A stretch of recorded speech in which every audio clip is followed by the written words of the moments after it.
Digital বাংলাদেশে এসে যার যত টাকা তার ততই পাওয়ার। এটাই হলো আমাদের ডিজিটাল বাংলাদেশ। টাকা থাকলে দাম আছে, টাকা না থাকলে দাম নেই। আসসালামু আলাইকুম এভরিওয়ান, কেমন আছেন সবাই? আশা করি সবাই ভালো আছেন। আল্লাহর রহমতে আমরাও ভালো আছি। প্রতিদিনের মতো আজকেও একটি ডেলি ব্লগ দেখার জন্য আপনাদের স্বাগতম। আজকে সকাল থেকে ভিডিওটি শুরু করেছি, তাই তো সকালবেলা উঠে একটু পরোটা আর চা দিয়ে নাস্তা করে নিলাম। এরপর একটু রেডি হয়ে গেলাম। আজকে আমাদের আন্টির বাসায় যাব।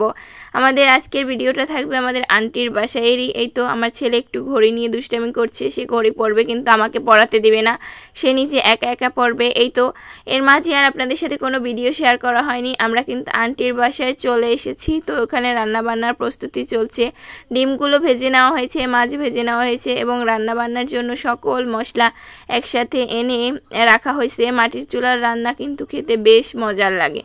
তারা শহরেই থাকে কিন্তু তারপরও মাটির চুলা আছে, মাটির চুলার রান্না খেতে স্বাদ হয়, এর জন্য মাটির চুলায় রান্না বসিয়ে দিয়েছে। কোথাও বেড়াতে আসলে কিন্তু বেশ ভালোই হয়, কোনো রান্না বান্না করতে হয় না, কোনো কাজকর্ম করতে হয় না, একদম বিনা ঝামেলায় একদম খাওয়া যায়। একদম এই রান্না বান্না প্রতিদিন সকালে ওঠো, রান্না করো, নাস্তা বানাও, এই সব ঝামেলা আর ভালো লাগে না।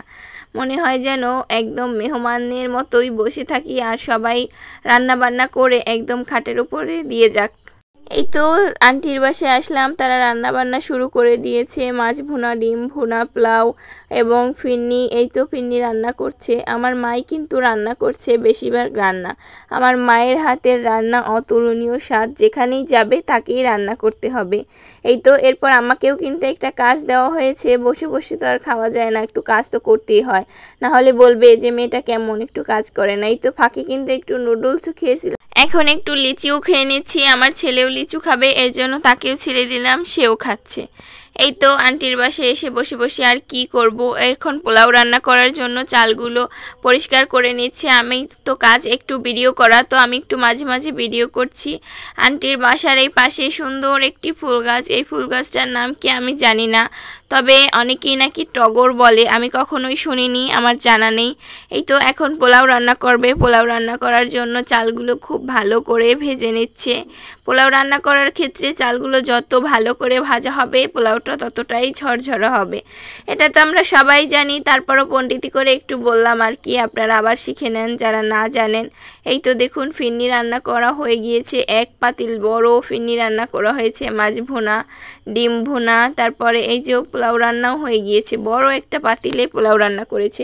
এরপর বসে গিয়েছিলাম খেতে। এই তো খাবারটা কিন্তু বেশ মজার ছিল, তবে সেই দিন প্রচণ্ড পরিমাণে গরম ছিল। এই ভিডিওটা বন্যার আগের, অনেক দিন আগেই আন্টির বাসায় গিয়েছিলাম, যেহেতু এডিট করতে পারতেছি না আর অনেক বন্যা গিয়েছে, এর জন্য ভিডিওটা আর আপলোড করা হয়নি। আজকে এই পর্যন্তই, সবাই ভালো থাকবেন, আমাদের জন্য দোয়া করবেন। এই তো মা ছেলে মিলে এবং আমার মা মিলে গিয়েছিলাম, আমরা এখন বাড়িতেও চলে আসছি। আল্লাহ হাফেজ, টাটা, বাই বাই।